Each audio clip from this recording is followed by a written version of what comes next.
วันนี้เรามาติดตามสภาพฝนฟ้าอากาศเนาะฝนตกน้ำท่วมอยู่ระหว่างบ้านเส้นทางบ้านห้วยควายต่อไปหาหาดได้เนาะวันนี้เนาะวันนี้แม่นวันที่24เดือน9ปี2024เนาะ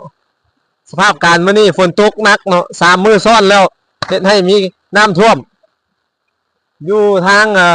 บ้านห้วยควายไปหาหาดได้เนาะมาเบิ่งสภาพการนำกันเส้นทางสัญจรไปมาให้ระมัดระวังเนาะน้ำท่วมเนาะรถให้ระวังเลยเด้อรถจักรรถใหญ่ต่างๆเนาะตกเป็นเวลา3 วันแล้วเห็นให้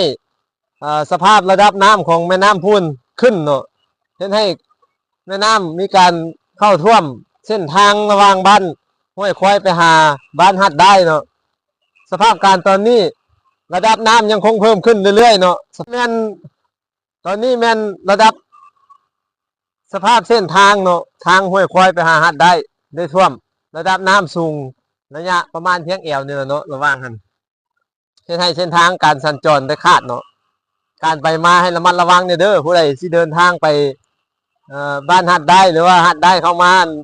ห้วยควายนี่เนาะให้ระมัดระวังเนี่ยเด้อเส้นทางตอนนี้คาดแล้วไปบ่ได้เนาะเอาละตอนนี้เขาสิพาไปเบิ่งแม่น้ำพูนเนาะว่ามันขึ้นหลายซ้ำใดไปกันเลยตอนนี้เขาก็มาฮอดน้ำพูนแล้วเนาะมาเบิ่งระดับน้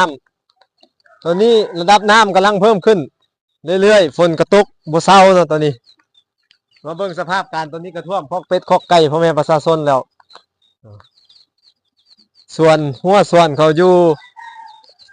แคมป์น้ำพูนนี่กระท่วมแล้วเนาะเบิ่งระดับน้ำกำลังเพิ่มขึ้นเรื่อยๆประชาชนที่อยู่ร่องน้ำพูนให้กาเกียมเครื่องคองขึ้นที่สูงเพราะว่าระดับน้ำกำลังเพิ่มขึ้นเรื่อยๆเนาะตอนนี้เนาะให้ระมัดระวังเด้อกาเกียมเครื่องคองขึ้นที่สูงเกียมพร้อมรับมือกับให้น้ำท่วมเนาะเบิ่งระดับน้ำตอนนี้ฝนก็ตกอยู่บ่เซาเนาะน้ำระดับน้ำก็ขึ้นท่วมหัวส่วนพ่อแม่ประชาชนเนาะให้เฝ้าติดตามระมัดระวังเนี่ยผู้ใดมีงัวควายเป็ดไก่หรือว่าสัตว์เลี้ยงต่างๆก็เอาขึ้นมาไว้ถึงที่สูงเนี่ยเด้อพ่อแม่ประชาชนที่อยู่รองน้ำพุนเนาะให้ระมัดระวังเอาไว้ตอนนี้เส้นทางก็มีการเจือนเนาะมีผู้เจือนเป็นบางบ่อนเนาะให้ระมัดระวังเนี่ยเด้อผู้ใดสิเที่ยวเส้นทางระวังห้วยควายเข้ามาทางในนี่เนาะระมัดระวังเด้เบิ่งผู้เจือนนะเนาะรักษาความปลอดภัยและนี่ก็เป็นอีกจุดหนึ่งของสายน้ำพุนเนาะระดับน้ำมันขึ้นสูงแล้วก็มีความแห้งเนาะผู้ใดที่ว่าอยู่แคมป์ห้วยน้ำพุนนี่ก็ให้ระมัดระวังเด้อนี่ก็เป็นอีกจุดที่ว่าอยู่คนละฝากกับมันโรงเรียนมศ.น้ำพุนเนาะให้ระมัดระวังเด้พ่อแม่พี่น้องประชาชนหรือว่านักเรียนต่างๆเนาะให้ระมัดระวังระดับน้ำเด้อและตอนนี้งัวควายของพ่อแม่ประชาชนก็ได้เอาขึ้นที่สูงแล้วเนาะสัตว์เลี้ยงต่าง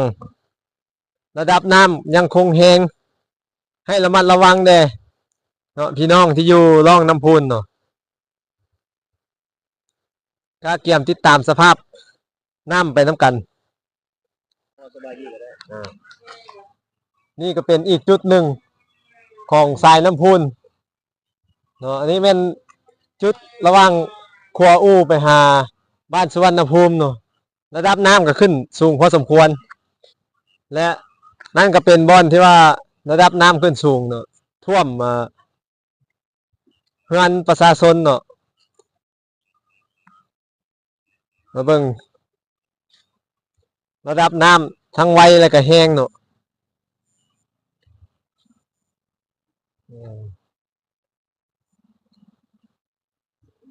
เฮือนพ่อแม่ประชาชนที่อยู่ฝากบ้าน